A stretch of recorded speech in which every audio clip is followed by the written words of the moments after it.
Hello, my name is Yasmin, and today I'll be going through some basics of C++ programming.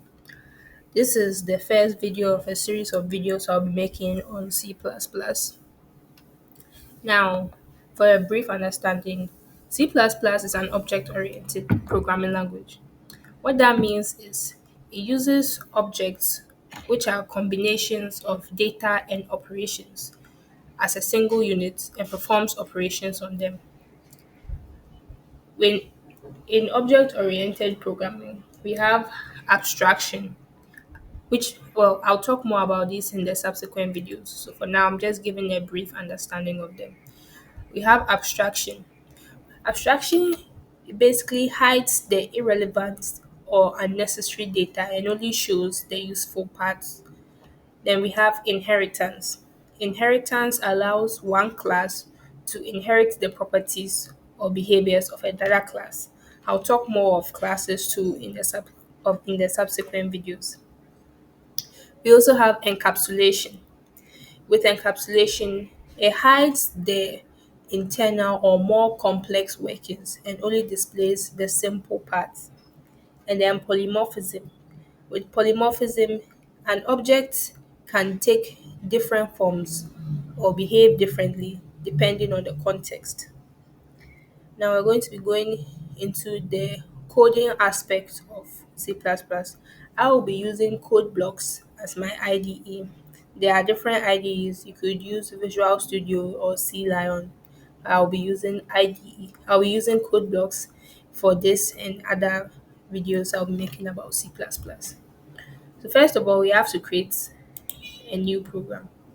Or also to download the CodeBlocks app, you just need to go to your browser and type in CodeBlocks or CodeBlocks download, and you follow the prompts from there.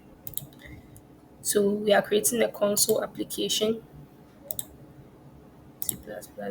I will be naming this program info intro. Now you can choose where to save your folder here. I recommend creating a folder on your desktop and naming it C++. Then when you come into code blocks, you choose that folder. The, the program will understand to save all other projects in that folder unless you tell it otherwise. So I have a folder already. Next, finish. Now let's go to sources. Click on main. Now we see the basic framework of a C++ program. Our preprocessor, which is hashtag include IOStream. We'll only be using IOStream header file because we are only working on I'll only be doing some simple works in this video.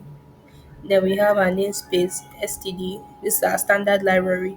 It lets us use the cout. It lets us type the cout in the end line and cin. Without the namespace, if I were to comment this line by using two forward slashes and I tried running the program, also you can use this to build. After building, you can use this to build to check for any errors. If there are no errors, you can run, or you can do it at once, build and run. And if there are any errors, the program will prompt you. So as you can see, I've gotten an error. It says cout was not declared in the scope because the program doesn't know cout. If so, I can remedy that by typing std colon in front of the cout and the end line. Now, when I run the code, it runs. But to have to type this every time we are using cout or end line would be cumbersome. So we just use the std namespace, yes, to make it easier. And this is the main function where all the code we'll be writing will be going into. Later on, we'll learn how to write outside the main function and still enable the program to run the operation. And our return type 0. Then our termination symbol showing that we've ended this line of code. You see here and up here too. Okay, so cout is used to display to the user. So this is the insertion operator. It shows the user. So when we run it in terminal, we see hello world. Now whatever you want to display should be in double quotes, like the hello world here. Now how about if we want to collect or retrieve from the user, we want to enable them to give us back info. That one we use cin. So let me ask the user a question, a simple question. What is your name?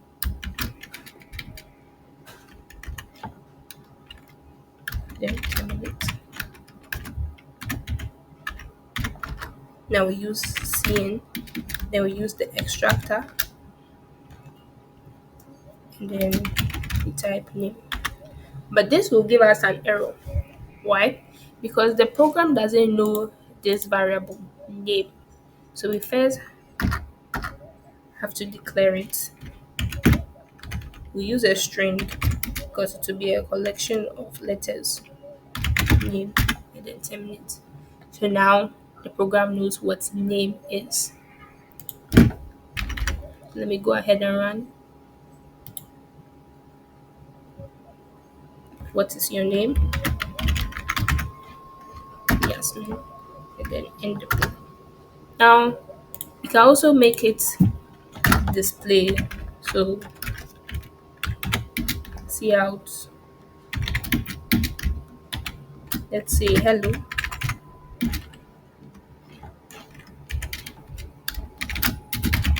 Name. So for any inputs the user will put there. And let's say it's nice to meet you. And then 10 minutes. Then we run the program. To ask for your name. So it say hello Yasmin. It's nice to meet you. We can also do some simple calculations.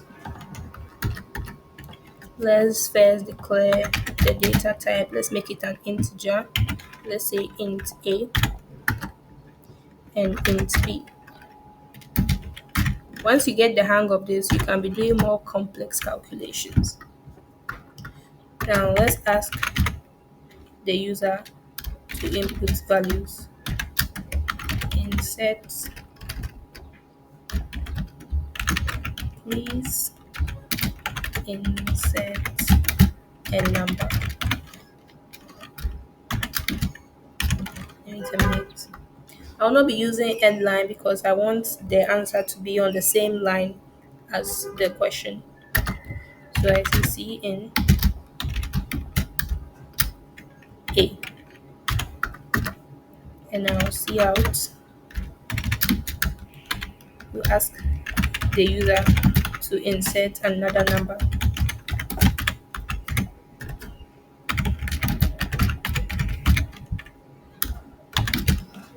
And then terminate. And then cin. Now, what should the program do after getting these two values? Let's make it addition. So we create a different variable, name it result. Let the program know that result is the addition of A and B. Now we can cout. Let's say the addition of both numbers is, and then we display results. And then, okay, so let me go ahead and comment this section. Comment with forward slash and an asterisk. And I come down here, asterisk and backslash. So all this section will be commented and the program will only run this part. Now let's run it. Okay, we are getting an error here. Oh, okay, I made a mistake. I commented too much.